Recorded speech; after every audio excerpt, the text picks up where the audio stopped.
Hi everybody, thanks for coming. I'll set my timer here. That's going to start making a noise at 35 minutes, which means I've got to start winding up at that point. As Scott said, I'm an economist. I don't want to mislead you in terms of my credentials on energy. I know nothing about the science of energy, but here's why I think you shouldn't just get up and leave right now. The vast majority of the world's countries got together in Paris last year and made commitments to try to reduce carbon emissions. Each of those sets of national commitments is a promise, or a kind of a promise by that country to reduce its own emissions of greenhouse gases and other chemicals by a certain amount. And the issue, I think, for those countries now is to find a politically acceptable, economically tolerable version of their commitment that they can go ahead and implement. And so one of the big tasks that they face is figuring out how they're going to combine their environmental commitment, their greenhouse gases commitment from Paris, with their development policies more generally. They've got to put together some kind of a policy package which will make sense at a much broader level than just the environment, because let's face it, most of the developing countries are not the world's leading generators of greenhouse gases, China accepted. And secondly, this is not the most important domestic policy issue for most of those countries either. And third, by reducing their own carbon emissions, they are, of course, in very large part contributing to global public goods, from which the direct benefits back to them will be kind of small. So in every case, we have to think about what are the low-hanging fruit for policy packages that will make sense domestically in order to achieve the, I guess, the political momentum needed to go ahead and implement the promises made in Paris and also be good for the country itself. So that's where economists come in, because we're going to think about co-benefits today. Basically, we're going to think about what are some of the low-hanging fruit for a developing country which might achieve the environmental goal but also be good for economic development. This is going to advance slides, right? Yeah. So this is where I come in, because I know nothing about energy or the environment. Well, I know something about that, but it's not my primary focus of research. I'm a development economist. We have to think at a much broader level.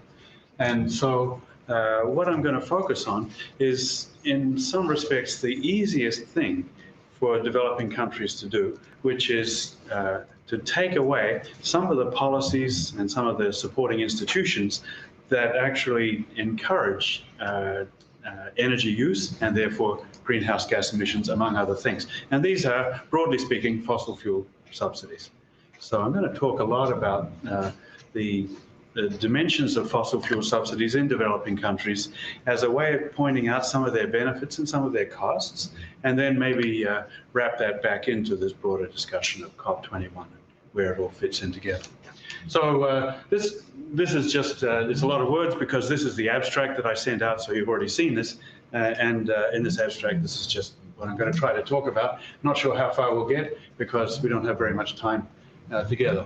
But I want to point out, first of all, that the value of developing country fossil fuel subsidies is kind of big. It's a big number at the individual level for many countries, and it's a big number when we aggregate it up across developing countries as well. Why do these subsidies exist? Well, it's primarily because, well, at least they come into existence primarily because developing countries go, we want to promote industrialization, we want to build a modern economy. Modern economies are very energy dependent, very energy intensive, so we can reduce the cost of industrialization, the cost of modernizing our economy, or from agriculture to industry, from rural areas to cities, if we make the cost of one of the key inputs to that process much cheaper. So fossil fuel subsidies partly come about as the result of a conscious policy decision in the developing country to make fuel cheaper for this kind of broader development purpose. They then persist for a number of other reasons. Some of these are institutional, as we'll see in a few minutes when we talk about China. And then the other thing that kind of helps them to persist is there's a sort of a political consensus, I guess, not quite a consensus, but a very strongly, widely held political view that these subsidies are also good for the poor. So not only are they pro-growth, they may also be pro-poor, which helps to address another very big target of development policy. So then we find that countries that have these policies in place have a really hard time thinking about how to change them, how to remove them, or how to reduce them, even though the environmental benefits may be obvious, and as we'll see in a moment, the budgetary benefits may also be very obvious, because there's this very strong coalition that says, well, these subsidies are good for development, they promote economic growth of the right kind, modernization of the economy, and also, if you take them away, poor people will be disproportionately affected. And that makes it really difficult in a political sense to mobilize the policy momentum that's needed to begin thinking about how to remove subsidies.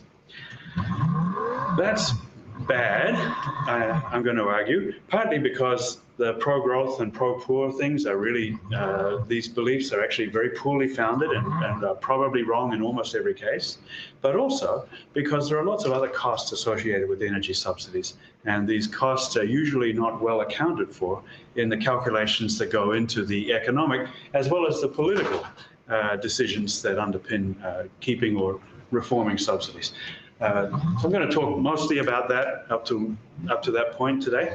If I don't run out of time, then I'm going to jump over and talk about some of the institutional characteristics as well, because developing countries have a variety of institutional features, some of which are kind of different to what we see in the United States or other wealthy countries. And in particular, one of the key differences is that in very many, if not most, developing countries, the state controls some of the most important areas of energy generation, energy transmission and distribution, and some of the other industries which are very energy intensive, which depend on subsidies. So those institutions of state control, thinking about state-owned enterprises for energy production, for coal-fired energy production, for example, in China, or state-owned or state-directed institutions that run the transmission system, these institutions turn out to have a very big role to play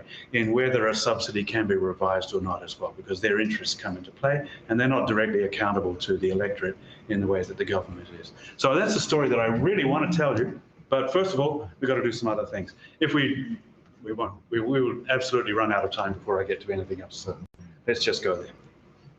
Okay, so I just wanted to begin by putting this up. It doesn't matter what the countries are. What matters is the variety of heights of bars here. These are domestic retail prices for gasoline in a bunch of countries. And I guess what I want you to take away from this is the following. Of course, all of these are relative to a global reference price, which is somewhere between 65 and 72 cents a gallon, somewhere in here.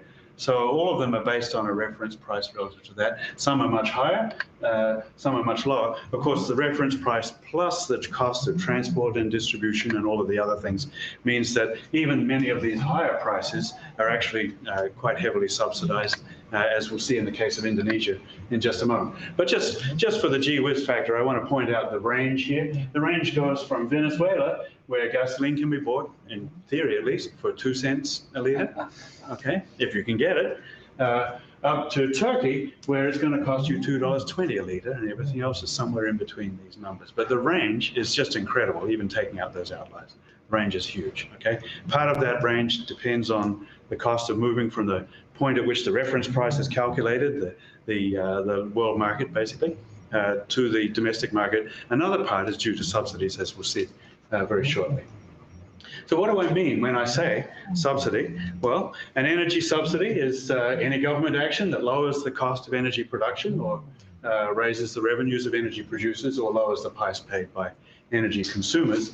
And the usual way we go about measuring it, not the only way, but the most commonly accepted way, is through the price gap approach. So we say that the rate of the subsidy, or the quantity of the subsidy rather, is the units consumed of energy multiplied by the difference between the reference price, as we'll define in just a moment, and the end user price, or the pump price for gasoline, or the metered price for electricity, or whatever that is.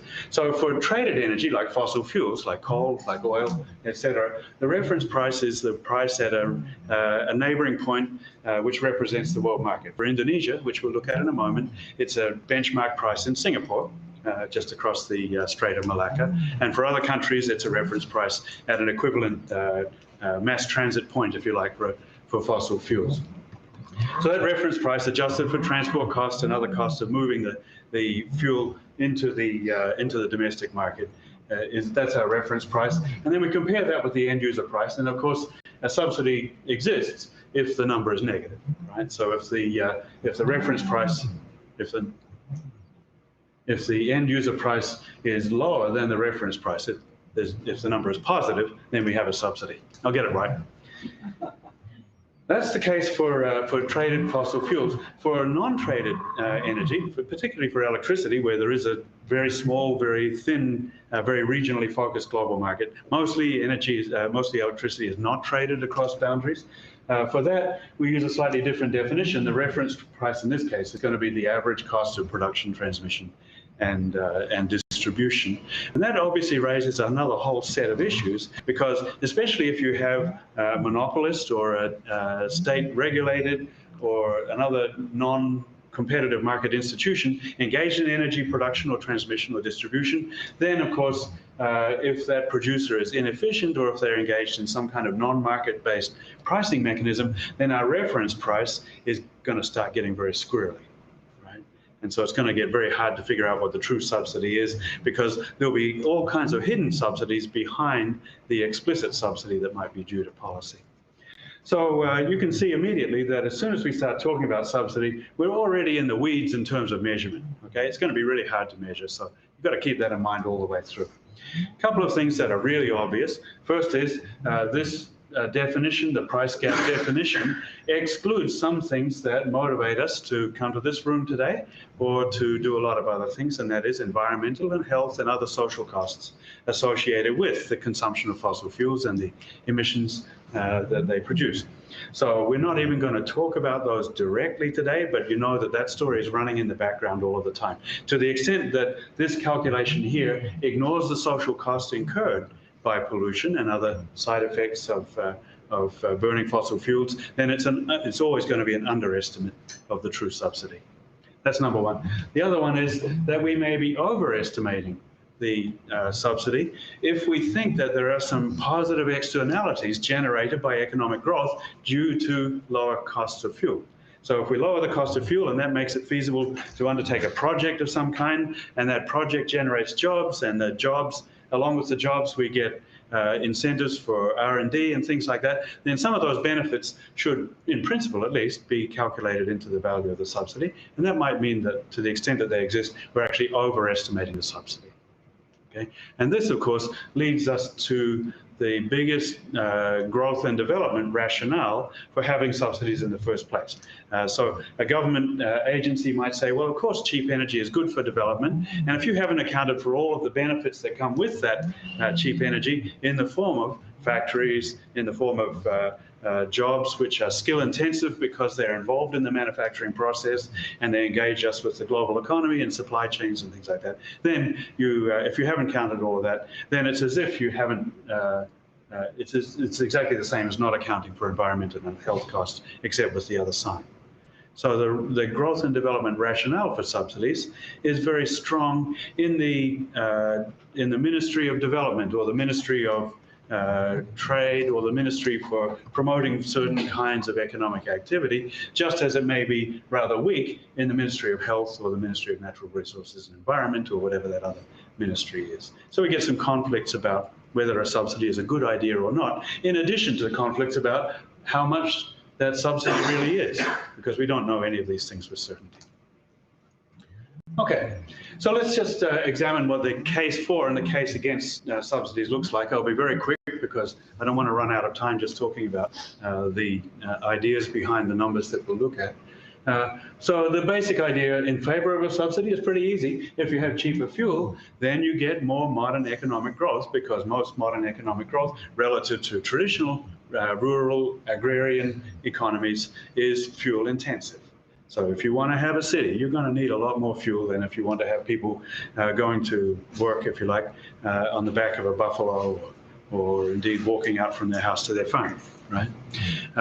Modern industry is much more energy intensive than traditional forms of economic activity. So these are kind of no-brainers in some sense. They've been quantified, but the direction of the bias is pretty easy to see.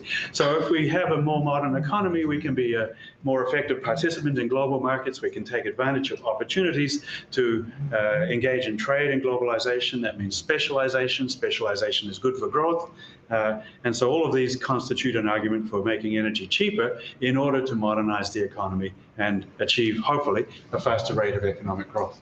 Of course, it's also true that the activities which are most favored by an energy subsidy, by making energy artificially cheap, are those which are relatively energy intensive. So we're not talking about garment factories, we're talking about steel production, right? And it's worth keeping that in mind, because when we turn around and criticize subsidies, we're going to be thinking about some of the implications of the differential bias that is created by an energy subsidy, as opposed to a broader subsidy which just says, if you want to do modern things, then we'll give you a subsidy for doing modern things, rather than we will subsidize a specific input into that activity. So that's the case for. The case against gets kind of complicated too, and that is that basically any subsidy has opportunity cost. And it goes like this: if the government is devoting resources to funding the difference between the domestic price and the reference price, that subsidy calculation we just did, that price gap, then those are resources which are not being spent on some other activity. So in the case of Indonesia, we're going to see in a little bit that depending on the world price, that gap between reference price and domestic price can be so large as to consume 20 or 30% of the government's budget when world reference prices are very, very high. So that's 20 or 30% of government spending that is not going to education, not going to schools, not going to bridges and roads, not going to all kinds of other activities which might themselves promote economic growth. So the case for an energy subsidy as a way of promoting economic growth has to be offset by the case for other kinds of spending, which will also potentially promote economic growth. You can't have your dollar for energy subsidy and still spend it on schooling or on R&D or on anything else as well. It's gone once you do that.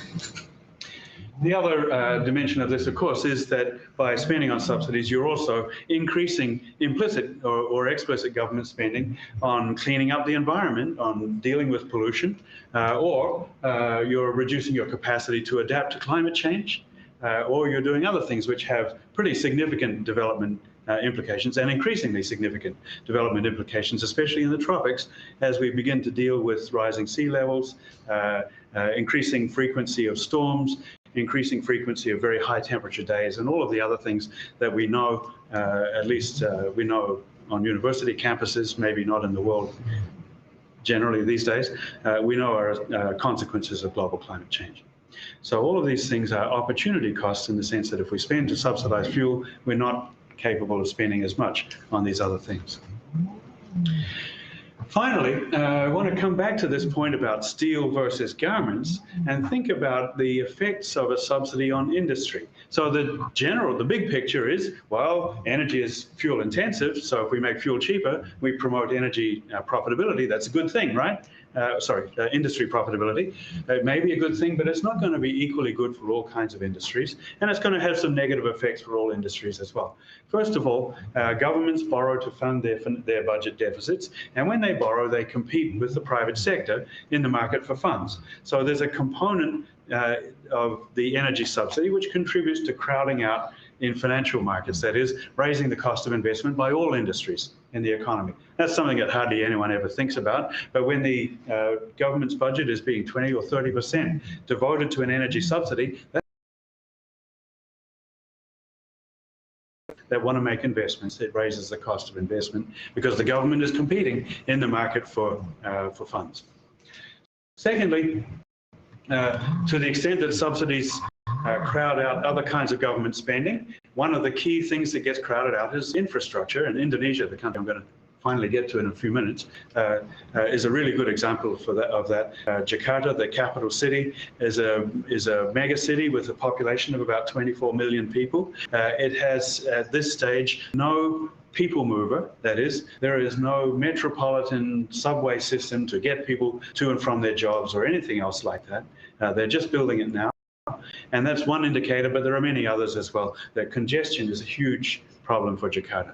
The underinvestment in infrastructure is in part a consequence of lack of government funds for that. And one of the ways that my Indonesian colleagues love to think about fuel subsidies is they go, well, if we weren't spending this many trillion rupiah, that is tens of billions of dollars, on fuel subsidies, then how much could we spend on a high-speed rail system? How much could we spend on improving roads? All of those other obvious infrastructural spending. That's a tax on all industries as well, because if it takes you half a day to move a truck full of goods from one side of the city to the other, or down to the port, then that's a much higher cost of the logistical component of any production activity has to be taken into account. Thirdly, to the extent that we're not spending on education, then we're also not producing a highly skilled labor force. And that's, I guess, an analogous argument to the infrastructure argument. So if you're underspending on schooling because you're spending on fuel subsidies, then you have to also take account of the fact that every dollar spent on subsidies could have been spent on improving the educational system and therefore building human capital, which in the long run is a much more stable and dynamic source of economic growth than is the production, for example, of steel. So we have to think about that as well. And then finally, back to the garments and steel story. To the extent that industries have different input shares of energy, steel is very energy intensive, garments are not, then this energy subsidy is a subsidy on the steel industry relative to the garment or other clean and non-energy intensive industries. So when we put all of this together, we go, okay, so there's a subsidy on fuel. That's really good for the most energy intensive industries, which happen to be very capital intensive industries. And if they're capital intensive, that means that their growth is not generating a lot of jobs relative to other sectors of economic activity. And so when we think about the subsidy, the biggest beneficiaries of this subsidy are going to be heavy industries that are very, very energy intensive, very capital intensive, not very employment intensive.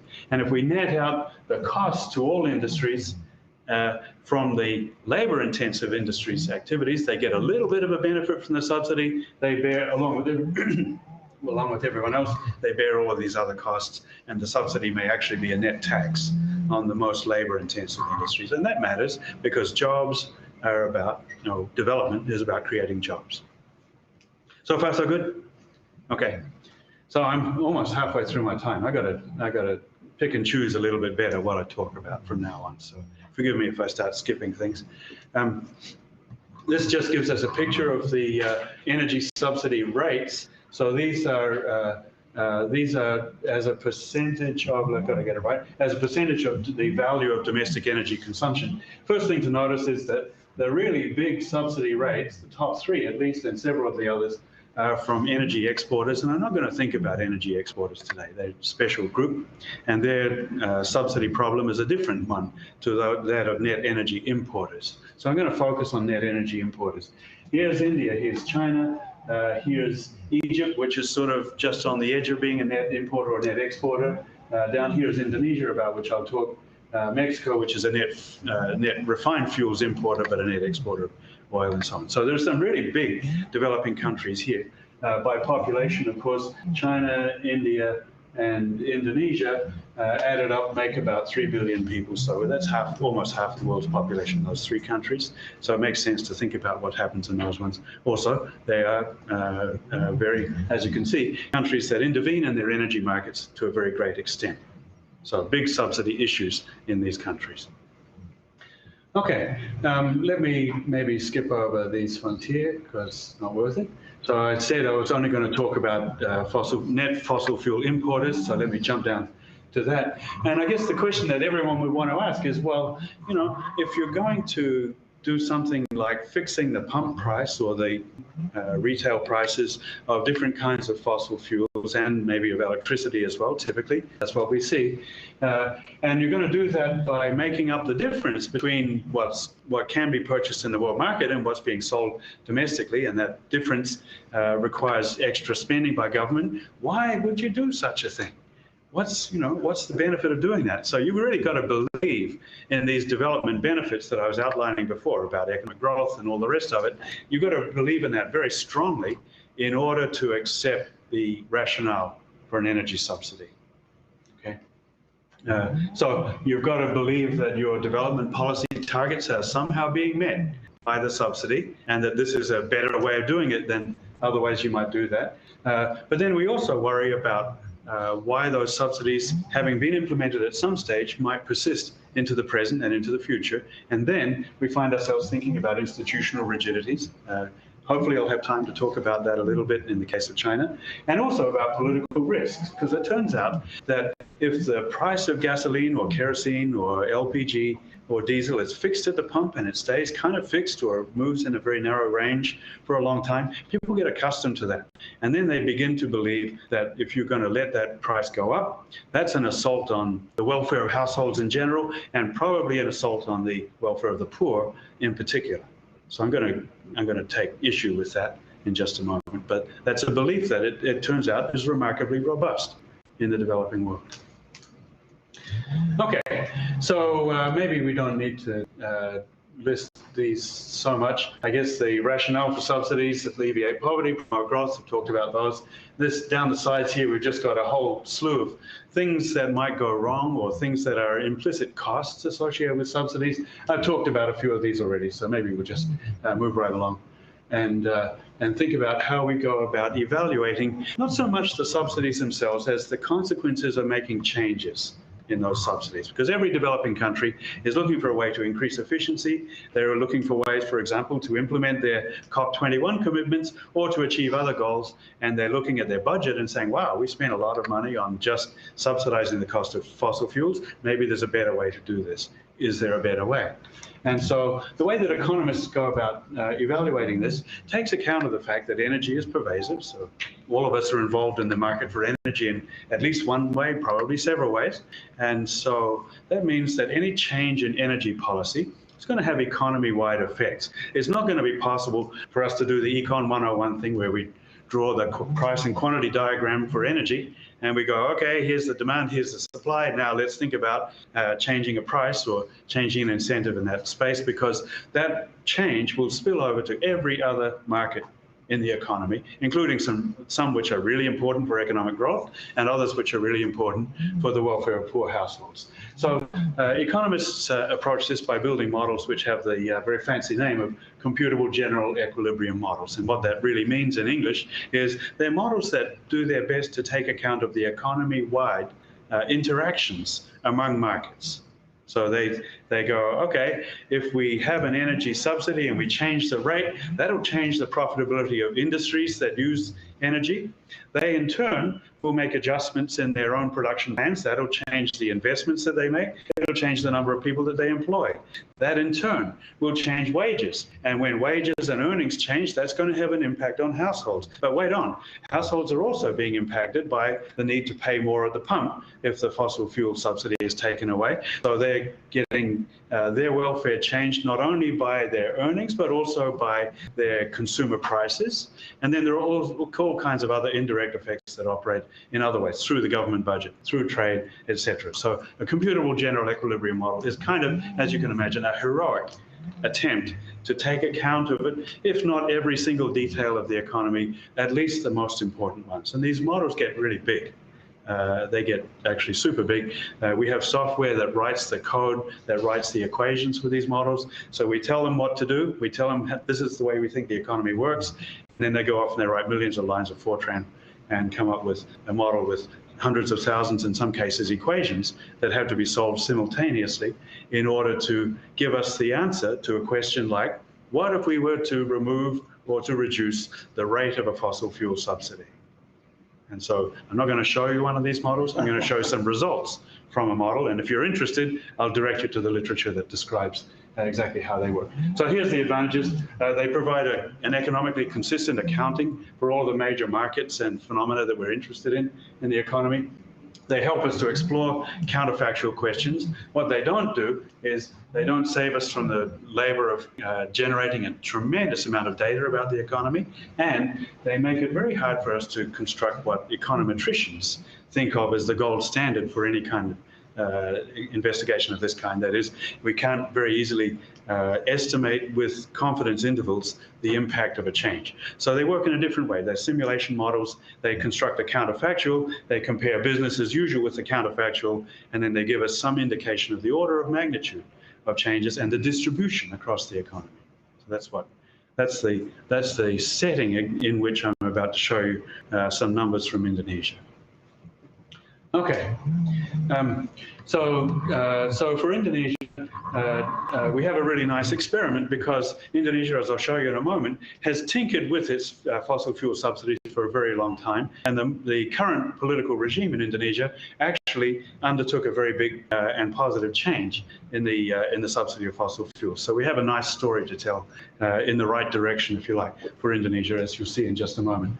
In the mid-2000s, when oil was hitting $100+ a barrel, the rate of the subsidy in Indonesia was such that it was consuming around about, at its peak, about 1/3 or more of government spending. So if you can imagine, let's write up a government budget. Oh, wait, let's deduct 1/3 of what we thought we were going to spend, because that's already committed to a policy that we've made a political commitment to. You can see how this creates issues, right?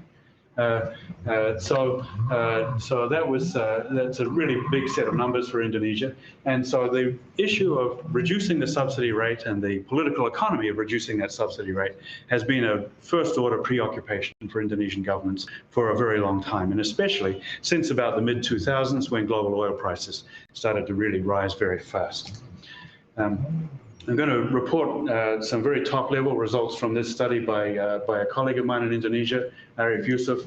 I'm going to merge that in with a couple of other studies to give you a more complete picture, and then just give you, I guess, a flavor of how these models predict what will happen when we change the subsidy rate, how the macro and micro results start to come out. One of the key things we're going to see is that it really matters how we use the so-called savings by reducing the subsidy. So if government has already committed about 1/3 of its budget or 1/5 of its budget to spending on the subsidy, and then it cuts the subsidy, then it has opportunities to do other things with those resources. It can bank them, it can just add them to government savings and reduce its own deficit, or it can recycle them back into the economy, for example, by increasing spending on infrastructure, education, and health, or by reducing some other kind of tax that might apply in the economy. And usually the most efficient thing to do is to reduce some other kind of tax. And I'm going to focus on that scenario to save time today. Okay, so Indonesia.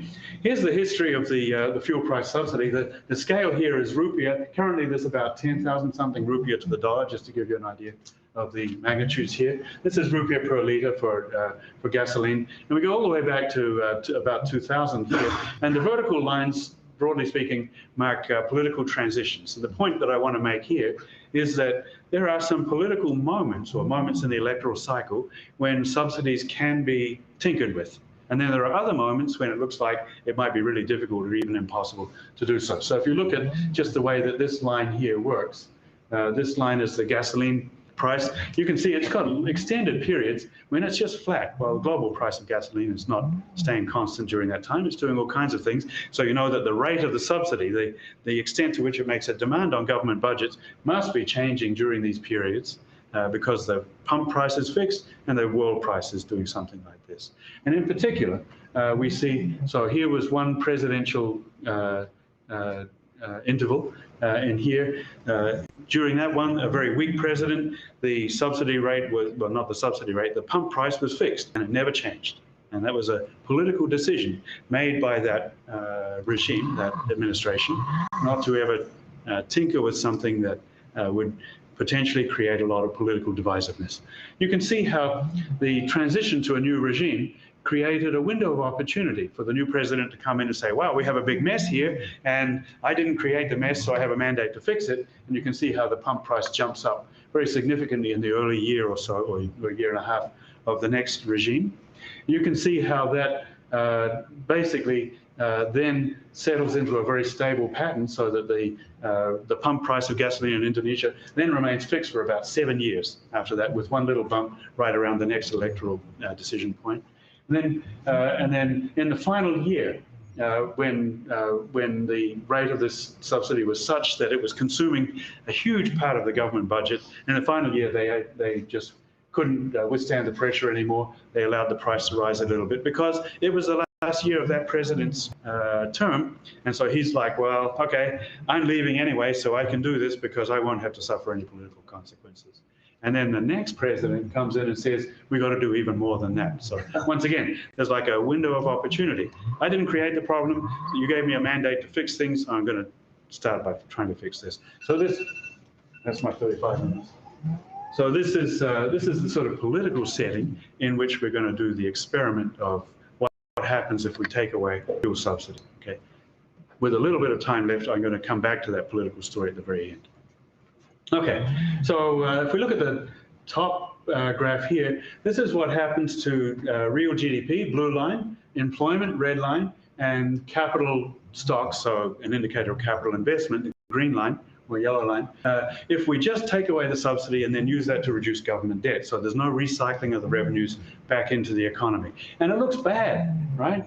So we know that employment is going to drop sharply initially, and we know that it's going to come back because the labor market will adjust. Wages will go down in real terms, and that means that we'll restore the earlier level of employment. That's not something to be especially proud of if it's taking place in an economy where, relative to business as usual with the subsidy, the rate of GDP growth has actually fallen pretty substantially. So if you just take away the subsidy, make fossil fuels more expensive, but you don't give back into the economy, you don't recycle that implicit tax revenue in some way, then the consequences look bad. And this is the basis for a lot of the opposition to the subsidy. And indeed, as a footnote, I guess, if you think back to the last election when Washington State had a carbon tax on its what do you call it, that sort of electoral agenda, there was a huge fight within the environmental movement in Washington State about how to recycle the revenues, or whether to recycle the revenues from the carbon tax, which is the same thing as taking away a subsidy, right? And that fight eventually divided the environmental movement, and the proposition failed, which I think is really unfortunate. But it illustrates how important it is to think carefully about the recycling of revenues from the saved subsidy spending.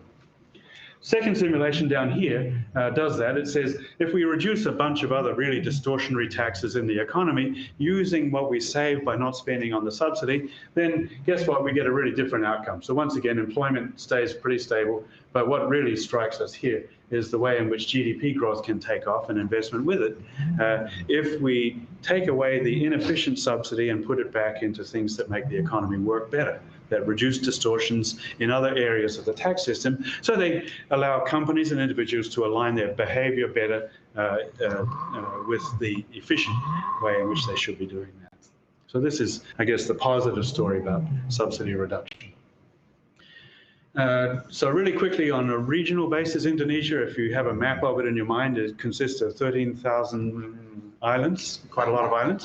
And so it's regionally very differentiated. And its resource base is also regionally very heterogeneous as well. That's just what we see here. If you look at fossil fuel production, Eastern Sumatra, this is the big red part, Eastern Kalimantan, two big regional parts of the country, produce almost all of the fossil fuels. Refining capacity is also highly concentrated, as you can see. So we expect that these are regions that aren't going to do very well when we take away fuel subsidies. So there's going to be a regional redistribution of income in the economy. And very quickly, we can see that here. Let's maybe just look at the simulation at the bottom where we recycle tax revenues.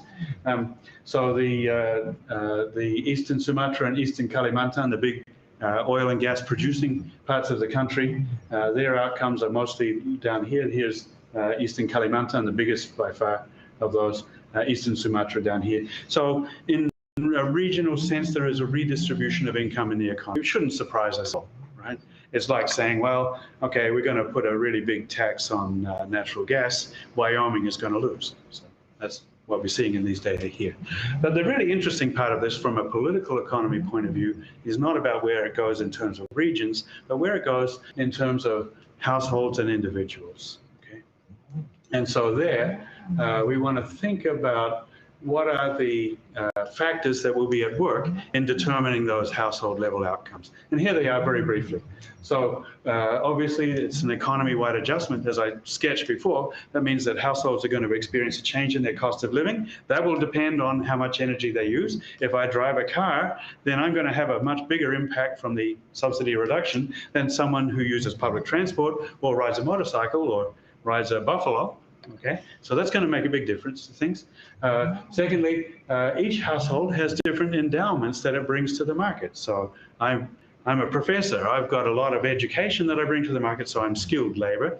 My outcome is going to be very different to someone who is a blue-collar worker or an agricultural worker in the economy as well, because each of the industries in the economy has different energy intensity. So when we take away the subsidy, every industry will be differentially affected in terms of profitability. And every industry will then map that onto the resources that it commands or demands in the market. And so in some cases, blue-collar workers will be more affected. In some cases, skilled workers will be more affected. And if you remember back to the initial discussion of how that works at an industry level, if we take away a subsidy, the most affected industries will be those that had the biggest benefit from it. That is, heavy industry, very capital intensive, and very energy intensive industry. Not a big employment effect in those industries. What about the garment factories? Well, they are not very energy intensive. They are very, very labor intensive, especially blue collar labor. And so in a developing country, that's going to have a much bigger, much more direct labor market impact if their profitability is actually increased or the implicit tax on them is reduced when we take away the subsidy. And so we're going to see this running in the background when we look at the household income distribution results in just a moment. Bottom line is that the individual households will all be affected differently according to what they spend and how they earn their income, which shouldn't surprise us at all. So then the question is, what will the distributional effect of this change look like? You want to guess? Indonesia takes away its fuel subsidies. Is it pro-poor or is it anti-poor? I've set up the answer already. Come on. You know which way it's going to go. It's going to be really strongly pro-poor because poor people don't drive big cars and poor people work disproportionately in industries that are not very energy intensive. Those are the two primary mechanisms that are going to drive the distributional results.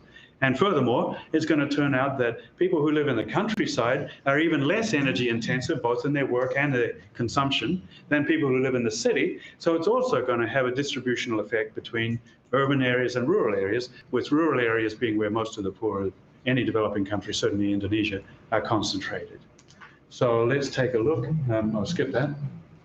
And here what we have in each panel is for every centile of the income distribution in rural and urban households. So let me make sure I get it right.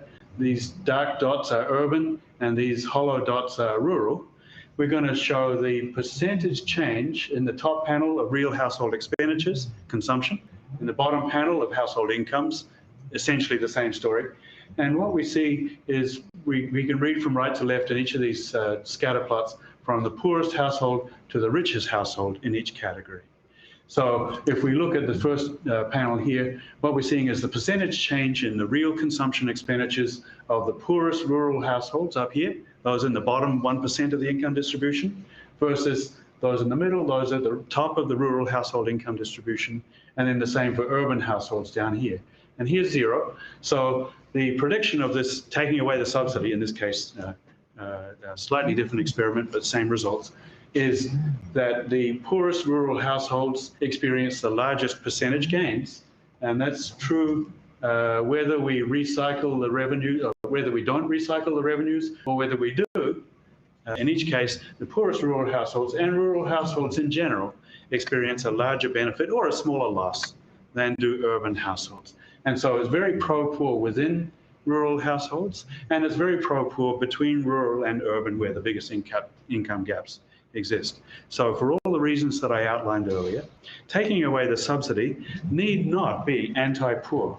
And as we saw a moment ago, if you recycle the revenues in an efficient way, it need not be anti-growth.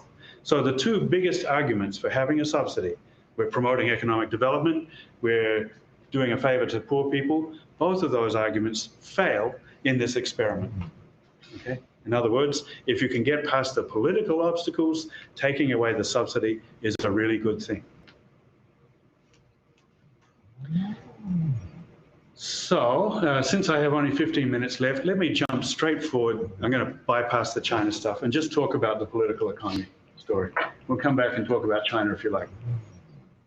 So, why is it that we have energy subsidies as a very persistent phenomenon in the developing world? Well, it comes down to, first of all, mistaken beliefs about their benefits. I think generally those beliefs are starting to go away. And then secondly, it comes down to political inertia. And that political inertia takes the form of the following thing. Here's Indonesia, here's Mexico. Every time the government says, we're going to take away the subsidy or we're going to increase fuel prices at the pump, there is a section of society which says this is bad for poor people. And that section of society, I'm going to say, is deeply misguided as to the general equilibrium nature of net benefits. And what they see is kind of pump price myopia, right? You're going to raise the cost of my motorcycle fuel at the pump. That's going to directly hurt me. And so it's really hard to get an appreciation for all of the other changes that will take place, which in the end predict a net benefit to poor people, especially the poorest of the poor. Okay, so we get this kind of, we get political inertia because changing that pump price is like a third rail. It's something that is equally politically perceived as politically harmful in a developing country as imposing a gasoline tax is in the United States. Nobody is in favor of that. It never gets onto the serious part of the political table because it's the third rail, right? And so the political economy kind of works out like this. We get this thing called political mobilization bias, if you like. The costs of the subsidy are very widely distributed, and for most people are really hard to perceive because it's really hard to connect a change in the fuel price at the pump to things like changes in jobs, changes in efficiency, changes in the distribution of job opportunities for blue collar and skilled workers and so on. Just really hard to make those connections. Understandable. So, of course, the costs are very widely distributed, but the benefits are pretty tightly concentrated, and it turns out, of course, they're concentrated in the wealthier, more politically influential parts of the income distribution. So people who drive cars in low-income countries belong to a certain class of society, right? And people who own capital that's invested in capital-intensive industries belong to a certain part of society. They have a vested interest in keeping the subsidy because it feeds their bottom line, much more so than we get from the widely distributed costs. That's the number one thing. And the other one, of course, is what I referred to a moment ago, this idea of pump price myopia, that you can easily mobilize individuals to believe that their welfare will be directly harmed without any compensation by threatening to increase the price at the pump. And when you do that, then you get protests, and those protests have brought down governments in the past and have certainly threatened the stability of governments. If you read the papers in January, huge protests in Mexico against this, against proposals to raise fuel prices by 20%, and eventually the government backed away, right? Or at least backed away from part of it. So that's the political economy, and that's why it makes it really hard. So what we face, I think, is a need to think about, well, think about going back, but it's too late. Apparently. We need to think about strategies for connecting the reform of fuel price, of fossil fuel subsidies, to a much broader set of social and economic issues so as to build, coalitions in favor of, I won't do it again, right? In favor of their reform. And that can only be done, I think there's another point there, so yeah, okay. So that can only be done by really an educational mission that says, here are all of the benefits of reducing subsidies, here are all the hidden costs of not reducing subsidies, so that it's not just people thinking about what happens at the gasoline pump, but people thinking about a much broader set of issues and where they fit in those issues. And so that's a complicated task, But it's one that, in some respect, we as educators and we as researchers can make a contribution to by kind of, seeing that bigger picture and then finding effective to communicate it. So maybe, since there's only 10 minutes left, I should just stop there and invite your responses and your questions. Thank you. And there's much more if you want to stick around. So, Mary. So are there places where, or associations where someone like you could go to educate ministers in these countries about the impacts of this kind of policy? Yeah, there are, and it's not always easy to get into the right place at the right time. But I've had that opportunity once or twice in recent years, and it's been really super rewarding every time. So the thing, I guess, the thing that's generically true of all governments, but especially true in developing countries, is that the coordination across ministries that have a mandate that impinges on this area on these issues, that coordination level is typically very low, right? So as I said, the ministry that's responsible for promoting industry may have one view on subsidies. The Ministry of Finance will certainly have another view, and it goes on from there. So you've got to find ways to get them all in the room, or at least to get enough of them in the room that they can begin to build an understanding and maybe even a consensus. So almost 3 years ago, I was lucky enough to be invited to the Ministry of Finance in Indonesia. It was during the election campaign for the current president, and there were two leading candidates at that time. The Ministry of Finance invited me in to talk about energy subsidies, a topic about which I knew nothing. Okay, they assigned it to me. They said, well, you're an economist, you can do this. So I developed essentially the story that you're seeing in a different form here, and went in and presented that and said, so let's think in a much broader way about how these things work, and maybe some of the things that we thought were true, assumed were true about subsidies, that they promote growth and they're pro-poor, maybe these we need to re-examine these. And at that meeting, there were representatives from several other ministries, plus many of the other agencies like World Bank and IMF that advise the Indonesian government and provide a sort of an overview. So once in a while you get that opportunity, and that was one from my own personal experience. So they don't come up very often. But that was kind of fun because we had that engagement for a day. I had a one-on-one with the finance minister the next day. That afternoon, he put out a press release saying the Ministry of Finance believes that subsidies are just really, really bad for Indonesia's economy. And the next week, both the presidential candidates promised to get rid of subsidies. So now I'm going to claim full responsibility for that with no justification whatsoever. So, yeah.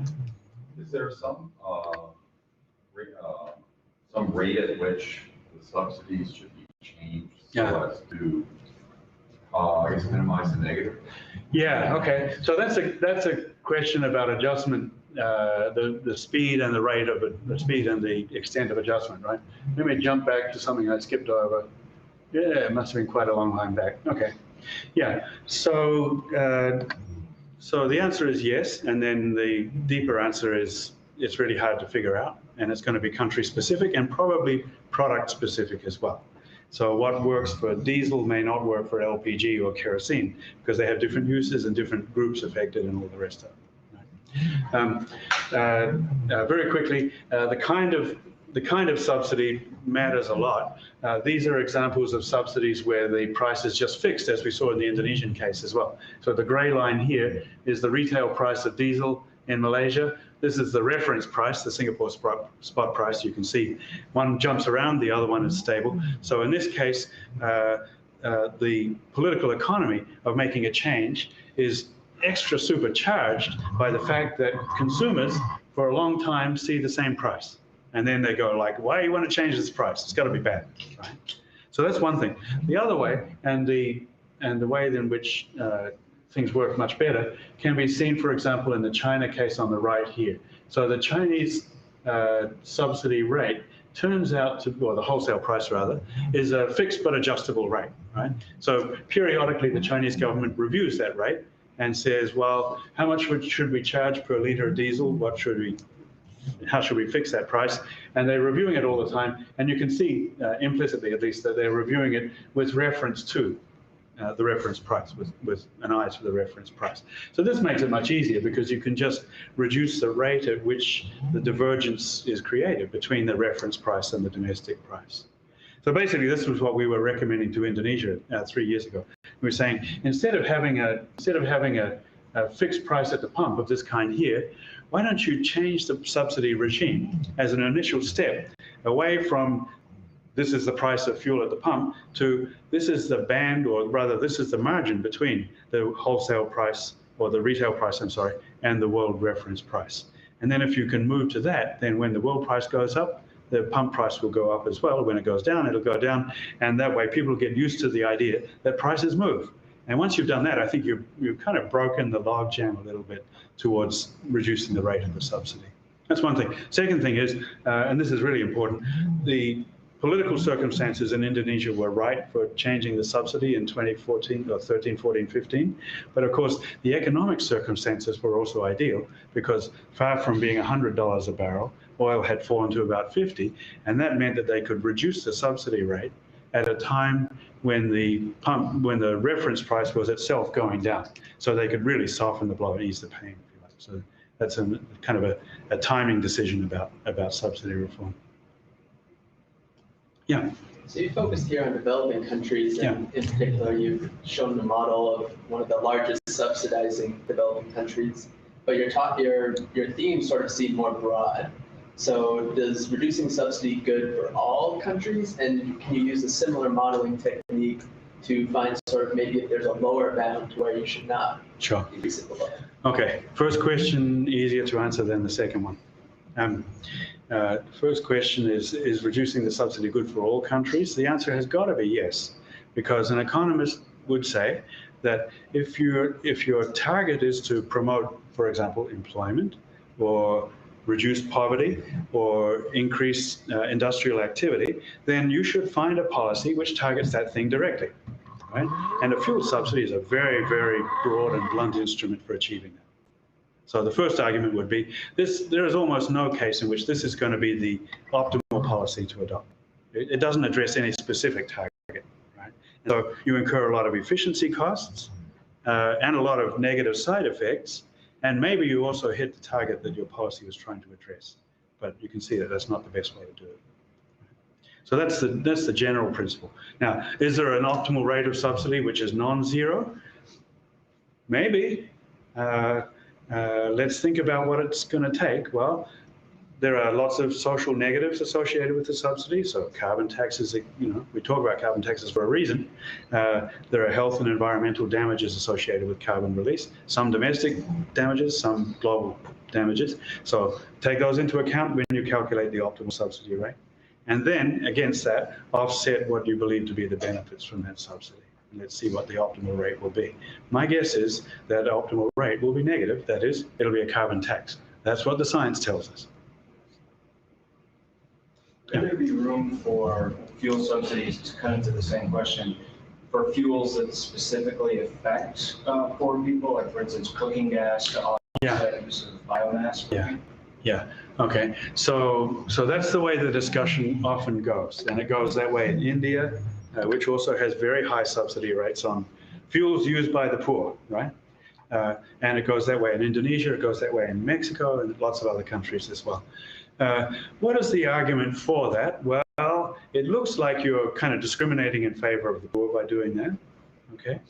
But the counter argument is, well, suppose we do it differently. We take away the subsidy, so the price of that fuel goes up, and then we give the poor a compensating handout. That is, we give them, in the case of Indonesia, something equivalent to a debit card, a stored value card, which says, okay, every household that is classified as poor is going to get the equivalent of about $150 on a stored value card per year after we take away the subsidy. And then you have the option of using that to replace the spending level that you had previously on fuel, or allocating it in another way according to your own preferences. That's a more efficient way of doing it, as long as the cost of administering the system effectively is not too high. Indonesia tried it. It kind of worked pretty well. So, again, what's your target, right? Do you want to make poor households better off, or do you just want to lower the cost of one of their inputs to their consumption bundle? Well, typically we want to make households better off.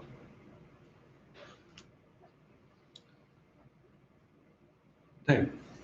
So you used the words energy and fuel interchangeably. I wonder if what people are thinking about changing the subsidy on fossil fuel and moving towards investment in energy efficiency and renewables and microgrids and the alternative to the fossil fuel.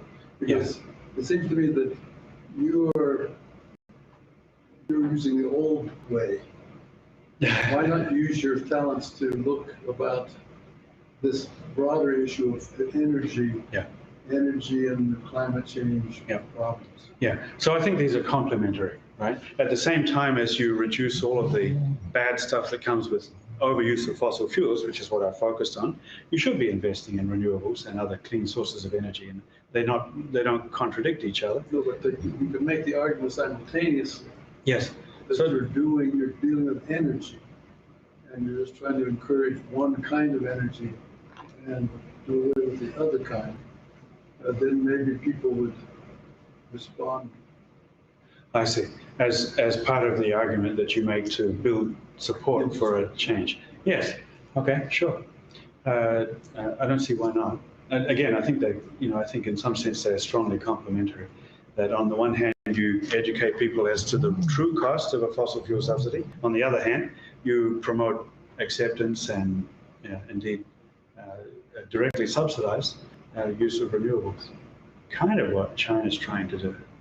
Although, well, in the case of China, they have some other obstacles. They don't have to make public.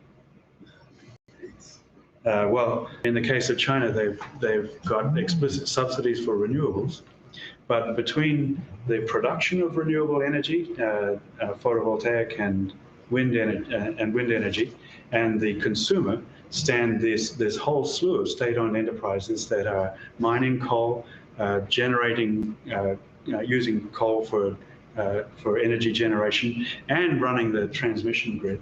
And the combination of that means that we have this huge problem in which, first of all, renewables are not getting connected to the grid, and secondly, they have to compete with these established entities for grid time, for bandwidth, if you like, on the grid, and they're getting pushed out of it. So the estimate at the moment is nationally about 1/6 of the renewable energy generated in China goes nowhere, is wasted. So it's like building 6 windmills and just turning one of them off because they can't get onto the grid to sell it to the consumers. They get pushed out by coal. So that's, I think, just a really huge issue for China. Sorry, I got sidetracked there in my answer to you. I really want to talk about China. Is that a rate of change problem? Is that because China can't change the say the fraction of coal generated power in China that quickly? Yeah, but I see it as an institutional problem. That there are, to put it very bluntly, there are Stalinist institutions in China that are a holdover from the pre-reform period, but they still dominate the significant sectors of the economy, and energy production and transmission is one of those, or two of those sectors, right? And so what happens is that those institutions are strong enough and insufficiently accountable to the electorate, if you like, to the decision makers in the economy, that they can defend their position very effectively. So, so then you get this problem in China that there are, 45 to 103 trillion Chinese yuan annually in subsidies for renewable energy. That's great, but they are totally swamped by all of these other explicit and implicit subsidies that are captured by the old zombie corporations that are engaged in coal mining and coal-based energy production and transmission. So if you're in Xinjiang province or another Western province, which is where most of the renewables get generated, and you want to sell power to Beijing on the other side of the country, you need bandwidth on the transmission system. In between you and Beijing stands all of these other entities, which make it very, very difficult to capture. Is not limited to China. No, it's not. No, this is about state enterprises. I described them as Stalinist, but I mean, the mentality of the institutional problem is right here. Yeah. So it's, Well, maybe. it's, Yeah. You have tremendous interests. Well, Right, with specific reference to state-owned or state-regulated enterprises, I think that's why I'm calling them Stalinists. Yeah, maybe that's just a term of abuse that will confuse rather than clarify. I think we're a little over time, but maybe if people have questions a little bit after, we could stay for a little bit. Sure, I'm happy to do that. Yeah, thanks Thank you for very coming, much. everyone. Yeah.